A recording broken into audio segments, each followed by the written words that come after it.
Jesus rezava? Por quê? Como? Vamos aprender com ele? É o que nós vamos falar hoje na aula 49 do nosso curso Catecismo da Igreja em um Ano. Nós vamos comentar os números 2585 até o número 2633 do Catecismo. Em nome do Pai, do Filho e do Espírito Santo. Amém. Inspirai, Senhor, as nossas ações e ajudai-nos a realizá-las, para que em vós comece e termine tudo aquilo que fizermos. Por Cristo nosso Senhor. Amém. Meus irmãos, na reta final do nosso curso, falta só mais um mês, nós vamos até 31 de dezembro, terminando o que falta aqui do nosso catecismo. Na verdade, nós já avançamos um pouco na aula passada, nós fomos até 2597. Hoje nós vamos começar o artigo 2, propriamente no número 2598. Falamos do Antigo Testamento, um centro nos Salmos, né? A forma do povo de Israel rezar, o livro dos Salmos como o livro de oração oficial de Israel.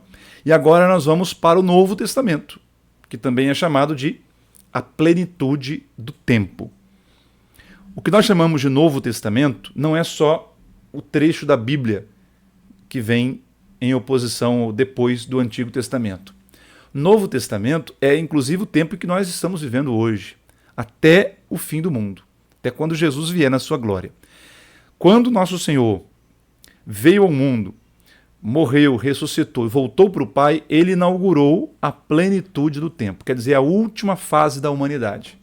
Não haverá outra fase, não haverá uma outra era. Você já ouviu falar desse movimento esotérico chamado Nova Era? Pois bem, o que a Nova Era prega é que estamos nessa era, a era de peixes, que é a era de Cristo, e agora virá uma nova era, a era de Aquários. Nós não cremos em nada disso, né? Para nós já estamos na última era, se quiser usar a palavra era, né? Já estamos na plenitude do tempo. Então aqui começa dizendo, 2598, que nós devemos contemplar Jesus em oração, enquanto ele está em oração. A primeira coisa é isso, vamos ver como Jesus orava. Segundo, vamos aprender a orar com ele, ele vai nos ensinar a orar. Terceiro, ele atende a nossa prece. Jesus ora. Primeira parte, então. Por que Jesus rezava? Jesus rezava, primeiro, porque ele é o Filho eterno do Pai. O que nós chamamos de rezar, de orar, que são sinônimos, vamos acabar com essa coisa inventada pelos protestantes. Os protestantes dizem, os católicos rezam, nós oramos, como se houvesse alguma diferença entre rezar e orar. Irmãos, rezar e orar são sinônimos. Né? Não existe a menor diferença entre orar e rezar. Alguém diz que orar é uma oração espontânea. Mentira, não é verdade. Tanto que na oração escrita na missa, o sacerdote sempre convida o povo dizendo, oremos. Isso é oração. Vamos lembrar que a oração de Jesus, algumas vezes, era espontânea. Como, por exemplo, em diversos momentos nós vamos retomar aqui no Evangelho, Jesus diz, te louvo, Pai, Senhor do céu e da terra. Uma oração espontânea. Mas em muitos outros momentos, Jesus reza orações oficiais em textos oficiais litúrgicos. Por exemplo, na última ceia, depois de cantar os salmos com seus discípulos, Jesus fez tal coisa, lavou os pés dos discípulos, por exemplo. Né? Então, não existe na mentalidade do povo de Israel essa diferença entre a minha oração pessoal, a minha oração espontânea, digamos assim, e a minha oração enquanto repetição solene, ritual de um texto pré-escrito. Né? E se existe alguma diferença, é em benefício do texto pré-escrito. Né? Nós precisamos acabar com essa ideia protestante de que a oração espontânea tem mais valor diante de Deus. Não é verdade, isso não existe. Tira isso da sua cabeça. Rezar ou orar são sinônimos, é a mesmíssima coisa. Isso que nós chamamos de rezar ou orar, na verdade é conversar, relacionar-se. Então Jesus rezava? Sim, rezava primeiro porque ele é a pessoa do Filho eterno, o Verbo, que é Deus com o Pai, que está com o Pai desde toda a eternidade. Muito antes da criação do universo, o Filho já estava com o Pai. Então ele se relaciona com o Pai, ele é gerado pelo Pai, ele ama o Pai, ele é amado pelo Pai. Isso, quando o Verbo se encarna, se faz homem, e é Jesus, ganha esse nome de Jesus, nós podemos chamar de oração. Ele continua o seu relacionamento com o Pai. Mas estando aqui como homem, falando com o Pai que está invisível, isso é oração. Certo? Então, não tem diferença nenhuma entre oração e conversa. Por isso é que tem gente também que não entende. Ah, os católicos rezam aos santos. Rezar é só a Deus. Não, querido.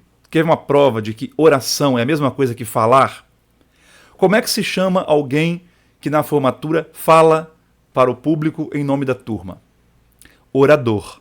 Como é que se chama a ciência da comunicação de falar bem ao microfone? Oratória. Oratória, orar, tem a mesma raiz. Orar quer dizer falar simplesmente, relacionar-se, fazer comunicação com alguém. Vamos parar de criar coisas que não existem, estabelecer diferenças que não existem, nunca existiram antes da história da humanidade. Então Jesus orava, Jesus rezava, primeiro porque ele sempre está em relação com o Pai. Segundo, Jesus rezava para nos ensinar o caminho da oração. Algumas vezes ele orou em voz alta, para que nós aprendêssemos com ele. Então Jesus sempre estava em oração, sempre estava retirado nos momentos mais importantes, sobretudo da sua vida, do seu ministério. Jesus estava em oração. Já começa lá com 12 anos. Jesus estava no templo. E quando ele foi ao templo com seus pais, ele se sentiu em casa, porque o templo é a casa do Pai. Ele sentiu a presença do Pai ali, e Jesus certamente teve uma experiência profunda de oração ali no templo, com a oferenda dos sacrifícios e tal, a oração que é feita ali no templo, a oração litúrgica. Podemos dizer que ali é o primeiro momento em que nós vemos Jesus em oração. E Jesus está nos ensinando algo importante. Ele quis tanto ficar ali no templo, que ele até se perdeu dos seus pais. Eles se desencontraram, os pais voltaram com a caravana para Nazaré e Jesus ficou para trás. Né? Isso por quê? Porque Jesus se sente à vontade na oração. Jesus se sente em casa na oração. E depois, em momentos decisivos, logo antes e depois do seu batismo, no momento da transfiguração, quando ele está orando no Monte Tabor com os discípulos mais próximos, antes da sua paixão, antes de escolher e chamar os 12 apóstolos, ao curar seu amigo Lázaro, né, ressuscitar Lázaro, em outros momentos Jesus aparece em oração. Lucas 11, 1, o evangelista diz: estando em certo lugar orando, ao terminar, um de seus discípulos pediu-lhe: Senhor, ensina-nos a orar. Aqui nós temos algo muito importante, irmãos. A pedagogia de nosso Senhor. Jesus reza aquilo que eu disse. O segundo motivo pelo qual nós sabemos que Jesus rezava. Ele rezava para nos ensinar a importância da oração. Se até Jesus, sendo filho, não tendo pecado algum, sentiu necessidade de oração, muito mais nós devemos sentir necessidade, sede de oração. Jesus nos ensina que a nossa oração é também um testemunho de fé. Você que é pai e mãe, não adianta você mandar o seu filho rezar, não adianta você ensinar o seu filho a importância de ler a Bíblia, de ir à missa, se o seu filho não crescer vendo você se retirando para a oração. Nós mais aprendemos a rezar imitando aqueles que rezam. Portanto, se você nunca reza perto dos seus filhos, veja, eu sei que você quer seguir o que Jesus disse. Quando orares, entra no teu quarto, fecha a porta. É verdade, mas em família, convém rezar perto dos seus filhos para que eles vejam você rezando, para que eles percebam a importância da oração, o lugar que a oração tem na família, na vida do cristão. Nós padres, como é importante nós rezarmos diante dos nossos paroquianos. Há pouco tempo eu estava rezando o terço, alguém me viu na rua passando as contas do terço, e alguém me agradeceu depois. Obrigado, padre, porque a gente não vê muitos padres rezando. Vergonha para nós, né? Vou deixar aqui bem claro uma coisa. Às vezes nós padres chegamos na igreja, né, na comunidade para rezar a missa, e nós não fazemos aquilo que ensinamos o povo a fazer. Quando se entra numa igreja, a primeira coisa a fazer é ir saudar Nosso Senhor na Capela do Santíssimo. É verdade. Mas o padre, às vezes, não faz isso. Eu mesmo, às vezes, não faço isso. Mas vamos lembrar que o padre tem uma Capela do Santíssimo dentro de casa. Pelo menos deveria ter. Quem não tem, não está seguindo a orientação da igreja. Deveria ter. Então, o meu dia a dia como padre, graças a Deus, essa é a maior consolação que eu tenho por ser padre, né? Eu moro na mesma casa que Nosso Senhor, né? Ele está num quarto ao lado. Jesus mora na minha casa, dia e noite. A qualquer momento eu posso ir ali, e quando eu passo na frente da capela, lanço um olhar para ele, paro, ajoelho, faço uma oração, adoro meu Senhor. Às vezes eu mando até um beijo para ele, passo, deixo uma flor. É um relacionamento com o Senhor. Então, quando eu chego numa comunidade, primeiro porque geralmente o padre chega atrasado, sai de uma reunião, sai de uma missa, vai para outra, chega em cima da hora, não dá tempo de parar na capela para rezar. Segundo, por quê? Porque eu já tenho esse costume de ficar o dia todo indo algumas vezes por dia na capela. Mas o mais certo seria eu entrar na capela para ensinar o povo a importância do silêncio, a importância do recolhimento. Então Jesus rezava e com isso ele suscitava curiosidade nos discípulos. Tanto que foi depois de Jesus passar um tempo em oração que os discípulos pediram: Senhor, ensina-nos a rezar, assim como João Batista ensinou os discípulos dele. Então Jesus se retira na solidão, na montanha, durante a noite, em lugares desertos, para rezar. E nós podemos imaginar como era a oração em segredo de Jesus. Como eu disse, ele mostra alguns momentos, poucos momentos, ele mostra como era o conteúdo da sua oração. Principalmente quando, ao responder no capítulo 11 de Lucas a esse pedido dos apóstolos, ensina-nos a rezar, ele ensinou a fórmula que nós repetimos todo dia. Pai nosso que estais no céu, nós vamos estudar isso nesse curso ainda. Mas nós podemos imaginar como era a oração em segredo de Jesus, como era a intimidade de Jesus com o Pai. Sabemos que ele se dirigia a Deus usando essa palavrinha aramaica, Abá. Abá quer dizer pai, mas no sentido da criança falando com o seu papai, sentido de intimidade profunda. Papaizinho querido, Abá. É com essa palavra que Jesus lembrava-se de ter nos lábios quando se dirigia a São José, Abá, que ele entra na presença de Deus para a sua oração.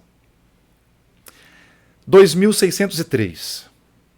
Nós temos uma coisa importante que Jesus nos ensina aqui. Primeiro, sua oração sempre começa com ação de graças. Sempre. Então nós temos aí dois momentos especialmente em que Jesus revela o conteúdo da sua oração. Na primeira, que é Mateus capítulo 11, Jesus diz assim: Eu te louvo, Pai, Senhor do céu e da terra, porque escondeste essas coisas aos sábios inteligentes e as revelaste aos pequeninos. Sim, Pai, porque assim foi do teu agrado. Aqui nós temos uma palhinha que Jesus está nos dando de como ele rezava. Sempre primeiro louvando a Deus, agradecendo a Deus. Então a oração que o nosso mestre nos ensina sempre é Deus e suas coisas e seus direitos e sua glória em primeiríssimo lugar. Também no Pai Nosso é assim. Olha os pedidos do Pai Nosso, os três primeiros. Pai nosso que estais no céu, santificado seja o vosso nome. Venha a nós o vosso reino. Seja feita a vossa vontade. Sempre é pedindo como prioridade que a glória de Deus, que a vontade de Deus, que o reino de Deus aconteça. Depois eu vou pedir para mim. Depois, na outra demonstração que ele nos dá é lá no capítulo 11 de João, antes de ressuscitar Lázaro. Jesus reza: Pai, eu te dou graças por me teres ouvido. Eu sei que sempre me ouves, mas eu digo isso para que o mundo creia, etc. Né? Eu sei que sempre me ouves. Jesus dá graças a Deus porque o Pai sempre o ouve. Isso mostra como Jesus pede de modo constante. Jesus está sempre em oração. Sempre me ouves. Quer dizer que Jesus está fazendo algo que era corriqueiro, que era habitual. Depois nós temos um outro exemplo, o capítulo 17 de São João, que é uma grande oração. Jesus reza ao Pai, a chamada oração sacerdotal, quando Jesus intercede pelos seus discípulos, né? A atitude própria do sacerdote, santificar o seu povo, os seus amigos, os seus discípulos. Nós vamos, o Catecismo nos faz isso aqui, nos alerta aqui, já que nós vamos estudar essa oração depois, mais tarde. Né? 2605, outro exemplo de oração, na agonia e no alto da cruz. Jesus reza pedindo: Pai, seja feita a tua vontade, não a minha. Depois na cruz ele diz: Pai, perdoa-lhes, eles não sabem o que fazem. Depois ele diz: Meu Deus, por que me abandonaste? Rezando o salmo, palavras do Salmo 21. Né? Em tuas mãos entrego o meu espírito. Também palavras do Salmo. Né?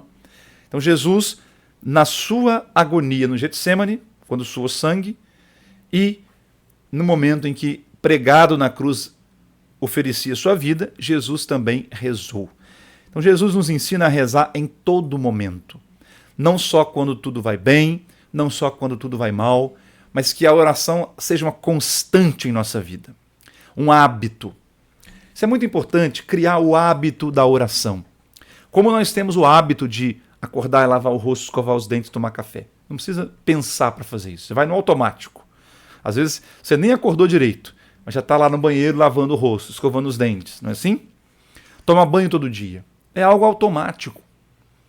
Faça frio, faça sol. A gente habituou-se a tomar banho todo dia, aqui no Brasil, né? Nem todo país tem essa cultura. Então, é hábito. O horário das refeições. Tal hora eu tomo meu café, tal hora eu almoço, tal hora eu janto. A oração deve entrar no nosso dia como um hábito desse. Portanto, nós precisamos aprender que é uma questão de saúde mental, criar hábitos. A rotina nos liberta, e não, ao contrário de que muita gente pensa, a rotina não nos escraviza. A rotina nos liberta. É bem verdade que às vezes nós precisamos quebrar um pouco a rotina, sair um pouco de casa, sair um pouco, né, do horário, mas precisamos ter o horário, senão nossa vida vira uma bagunça de procrastinação. Não tem metas, não cumpre, não realiza nada, não produz nada. Sem hábitos, sem regras, sem disciplina, nós não avançamos nem na vida profissional, nem na vida de estudos, nem na vida afetiva. Se você não tiver o hábito de ligar para os seus amigos no aniversário deles, mandar uma mensagem, você vai se afastando deles, perde a intimidade. A mesma coisa com Deus. Precisamos ter o hábito de orar. Não é orar só quando eu tenho vontade, né? Assim como você não escova os dentes só quando tem vontade.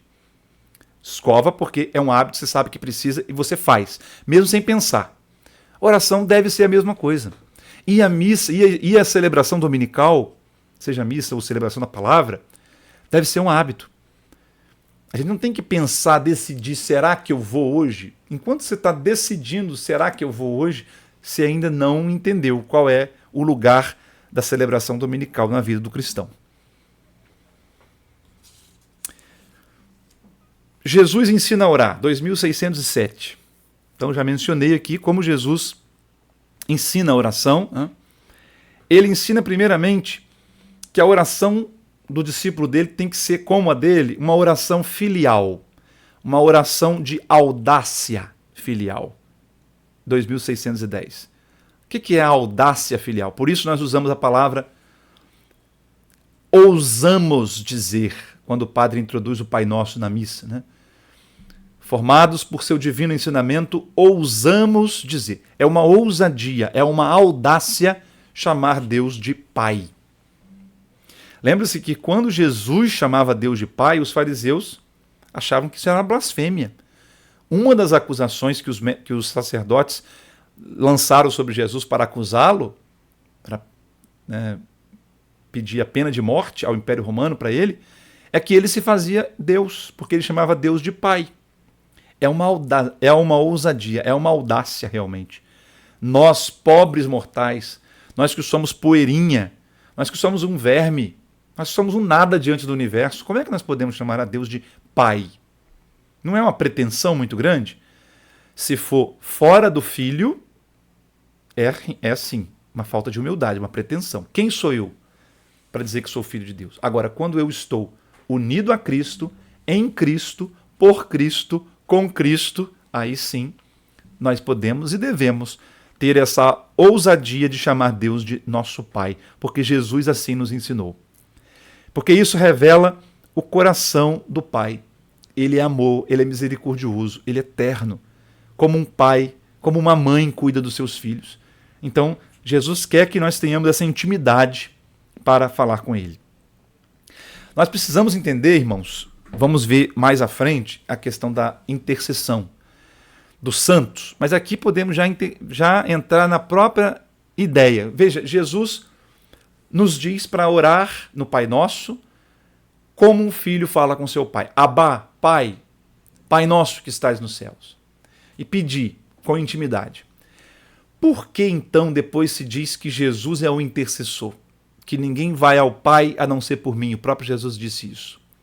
Se Jesus disse que nós podemos pedir ao Pai, por que então, depois, em outro momento, aparece a necessidade de orarmos em nome de Jesus, por Cristo?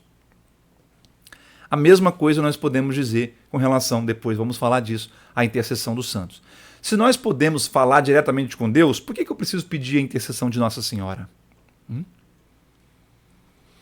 Então, não é a questão de necessidade. Nós não temos necessidade a não ser da ponte, que é Jesus. Pontífice, o fazedor de pontes, né? Pontifex, em latim, quer dizer o fazedor de pontes. Só Jesus é o mediador. Não há outro mediador. Ah, mas nós chamamos Nossa Senhora de medianeira, mas não de mediadora. Medianeira é algo inferior à mediadora. Ela não é mediadora. Só temos um mediador, Cristo. Então, os santos, a Virgem Maria, meu anjo da guarda, por eles estarem mais unidos a Cristo, eles reforçam a ponte. A ponte é Jesus.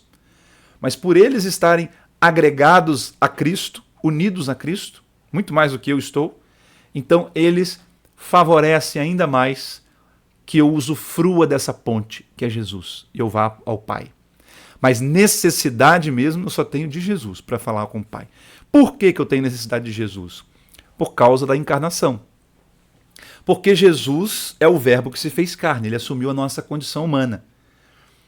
Jesus, sendo ao mesmo tempo Deus, um com o Pai, um da Trindade, e ao mesmo tempo um da nossa raça humana, ele nos liga, ele nos une, ele nos reconcilia. Né? É como quando as crianças brigam, né, entre amigos, é necessário alguém que seja meu amigo e amigo dele, que brigou comigo. Alguém que pegue a minha mão, tenha a intimidade de pegar a mão do outro e unir as nossas mãos e nos dar as mãos, né? Propiciando a reconciliação. É assim Jesus. Jesus ele pode pegar a mão do Pai, entre aspas, porque ele é um com o Pai. E ele pode pegar a nossa mão, porque ele é um conosco. E ele nos reconcilia, portanto, nos coloca de novo em relação. Né? Então, a oração 2611. A oração de fé não consiste apenas em dizer Senhor, Senhor, mas em levar o coração a fazer a vontade do Pai, a cooperar com o plano divino.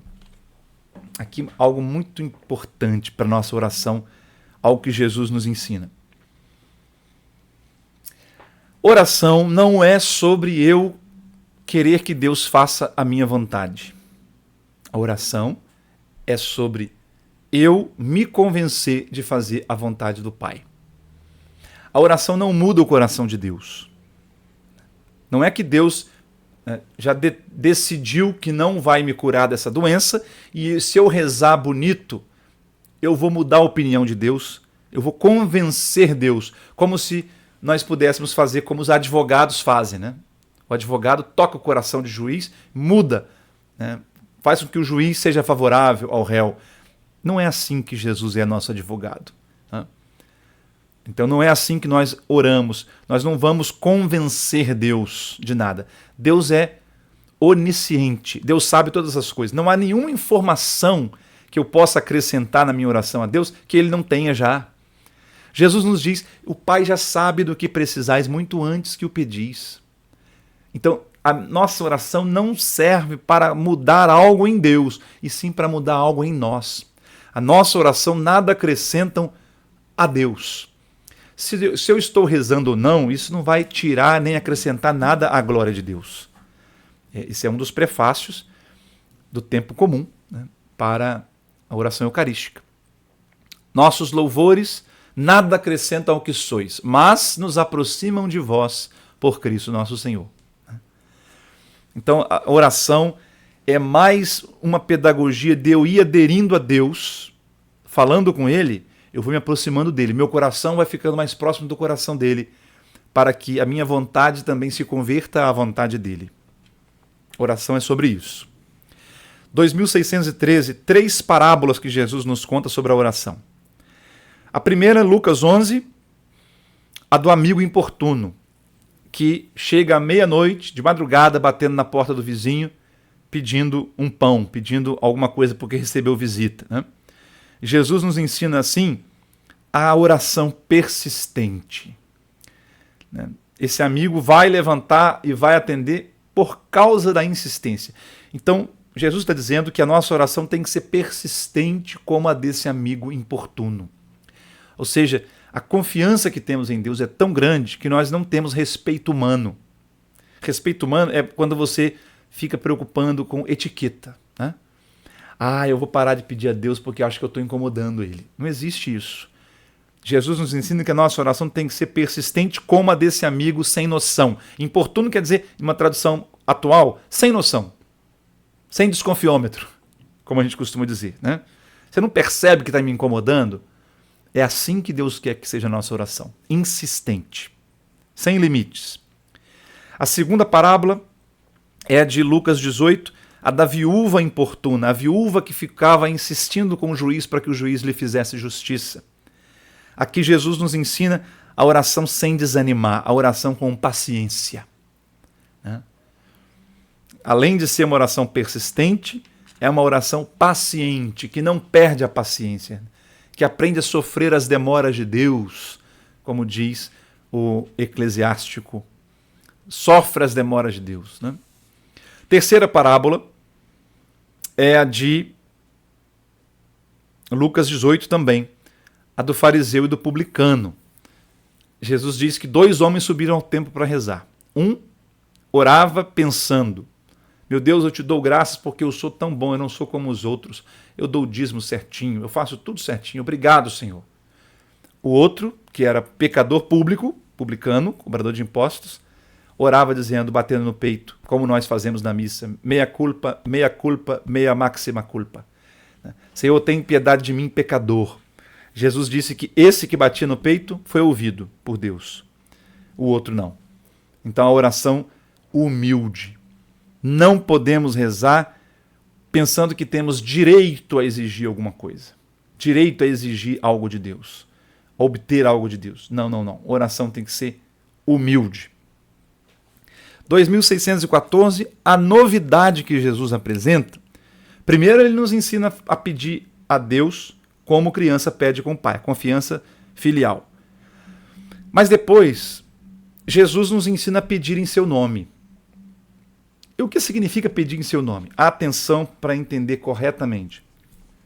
Não é uma palavra mágica, como abracadabra. Então eu faço uma oração e digo, em nome de Jesus, como se fosse como se a minha oração tivesse um poder mágico de alcançar o coração de Deus. Pedir em nome de Jesus significa introduzir o discípulo no conhecimento que Jesus tem do Pai, a intimidade que Jesus tem do Pai. Pedir em seu nome, usar a influência que Jesus tem diante do Pai. né? Então, pedir em nome de Jesus não é só uma questão de usar o nome de Jesus, de dar uma carteirada, né, diante de Deus, como a gente costuma dizer, né? Ó, aqui, você sabe com quem está falando? Olha aqui minha carteirinha, né? Então, orar em nome de Jesus não é dar uma carteirada diante do Pai, de jeito nenhum, né? Significa, primeiramente, isso. Eu estou rezando como membro do corpo de Cristo. Não é como indivíduo, como Juliano, não. Porque a minha oração, eu, indivíduo, Juliano, isolado do todo, minha oração não tem qualquer poder diante de Deus, qualquer influência. Agora, se eu entro diante de Deus dizendo, por nosso Senhor Jesus Cristo, vosso Filho, que é Deus convosco, né, que é Deus e convosco vive e reina na unidade do Espírito Santo por todos os séculos dos séculos, como diz a oração litúrgica, né? Eu estou dizendo ao Pai, olha, eu estou pedindo isso não em meu nome, não em minha pessoa, estou pedindo isso como corpo de Cristo, como membro do corpo de Cristo. Esse corpo cuja cabeça é Jesus. E pedir em nome de Jesus também, pedir por Cristo, significa eu pedir o que Jesus pediria. Portanto, não faz sentido nenhum eu pedir, Senhor, que eu ganhe na loteria. Em nome de Jesus eu te peço. Essa oração, de jeito nenhum eu posso fazer, porque Jesus jamais pediria isso. Ou então, Senhor, faz a tua mão, o teu castigo cair sobre tal pessoa que me prejudicou. Eu peço em nome de Jesus. Essa oração não tem menor sentido, é uma contradição, porque Jesus jamais pediu isso. Ao contrário, quando os apóstolos Tiago e João disseram, Senhor, queres que mandemos descer fogo do céu sobre esses samaritanos sem vergonha que não te acolheram? Jesus disse, vocês não sabem de que espírito vocês estão animados, vocês não sabem de onde são. Né? Jesus jamais pediria uma maldição para alguém. Então, não basta dizer em nome de Jesus. Para ser em nome de Jesus, a oração tem que ser uma oração que Jesus faria. Portanto, não pode ser uma oração egoísta, não pode ser uma oração arrogante. Né? E aí terminamos essa parte de hoje. Jesus ouve a nossa oração. Uma frase de Santo Agostinho, né? Jesus ora por nós, como nosso sacerdote, ele ora em nós, como nossa cabeça, e nós oramos a ele, porque ele é o nosso Deus. Então, Jesus é ao mesmo tempo nosso sacerdote, nossa cabeça e o Deus a quem nós oramos. No número 2617, a oração da Virgem Maria. O Evangelho nos mostra como Maria ora, né, nas bodas de Caná, né, sempre intercedendo, e no seu cântico, chamado Magnificat. Magnificat, em latim, significa engrandece, porque o título, a primeira frase é essa, engrandece minha alma ao Senhor. Por isso a primeira palavra é Magnificat. E na liturgia bizantina, em grego, megalinario, minha alma engrandece também. É o cântico de Maria que a igreja reza todo dia à tarde, né, na oração das horas. Artigo 3, no tempo da igreja. Aqui então nós passamos para os Atos dos Apóstolos. Depois que Jesus ensinou a oração, nós temos o exemplo do nosso mestre Jesus. Agora nós temos os apóstolos aprendendo com o Espírito Santo. Então, o que Jesus começou a nos ensinar, agora o Espírito Santo continua. O Espírito Santo é o outro paráclito. Jesus foi o primeiro, o Espírito Santo é o segundo. Ele continua formando a igreja para a vida de oração. E Atos 2,42 diz que os apóstolos, os fiéis, eram perseverantes na oração. Além disso, perseverantes no ensinamento dos apóstolos, na comunhão fraterna, na fração do pão. Então, a oração vem junto com isso tudo, né? O ensinamento, portanto, não adianta estar em oração sem catequese, sem doutrina. Comunhão fraterna, vida de comunidade. E fração do pão, quer dizer, Eucaristia, oração litúrgica, oração oficial da igreja. Aí nós começamos a ver agora os tipos de oração que nós temos. E hoje nós vamos ver essas duas. Primeira, bênção e adoração. Essa palavra bênção, nós usamos no português mais no segundo sentido. Aliás, no primeiro sentido. o que vem de Deus a nós, um dom de Deus, um presente de Deus para nós. Mas a palavra bênção também tem um segundo sentido, que é o que nós damos em resposta a Deus. Esse segundo sentido, para diferenciar do primeiro, nós costumamos usar também a palavra bendição. Bento e bendito são sinônimos. Por isso é que nós temos, inclusive, os dois santos que têm o mesmo nome em latim, Benedictus. Só que para não confundir um com o outro, no português, nós chamamos um de Bento, São Bento de Núrcia, o pai dos monges do Ocidente, e São Benedito, o negro, que foi discípulo de São Francisco de Assis. Mas em latim é a mesma coisa, Benedictus, a mesma coisa. Então, a palavra bênção significa tanto aquilo que vem de Deus para nós, bênção, como o que vai de nós para Deus. Nós te bendizemos, Senhor. Bendizer a Deus. Bênção é o resumo, a redução de bendição, que quer dizer falar bem de alguém. Então, bênção é Deus pronunciando uma palavra boa sobre nós. Contrário de maldição, que é dizer uma palavra ruim sobre alguém. Então, bênção quer dizer pronunciar uma palavra boa sobre alguém. Mas quer dizer também a nossa resposta a esse Deus que nos deu a palavra boa. Portanto, a bendição. E a adoração é a primeira atitude do homem que se reconhece criatura diante do seu Criador. Adoração podemos dizer que é o mais importante, é o tipo de oração mais importante, porque nos coloca diante de Deus infinito, Deus onipotente, Deus que é o absoluto, Deus que é mistério, Deus sempre maior. Adorar a Deus. Depois, o segundo tipo de oração é a súplica. A nova edição do Missal Romana, terceira, que está entrando em vigor agora, usa muitas vezes essa expressão, suplicantes vos pedimos, ou então, súplices vos pedimos. Súplice é sinônimo de suplicante. Que quer dizer pedir, implorar, suplicar com insistência, invocar, clamar, gritar, lutar na oração. Como Jacó lutou com o anjo para que o anjo o abençoasse. Então, lutar nesse sentido, de ser insistente, de ser determinado, pedir e não desistir de pedir até conseguir o que se quer. Oração de súplica. O mais importante da súplica é que mantém a nossa consciência de relação com Deus.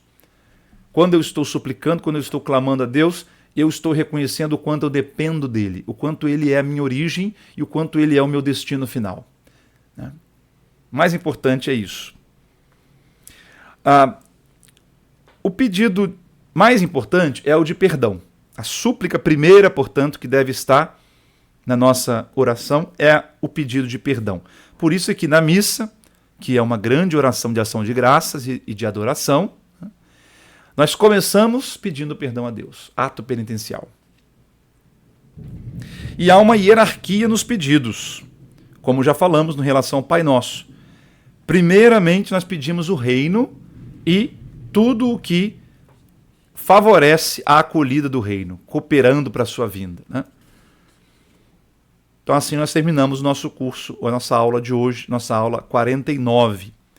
Que desça sobre vocês a bênção do Deus Todo-Poderoso, Pai e Filho e Espírito Santo.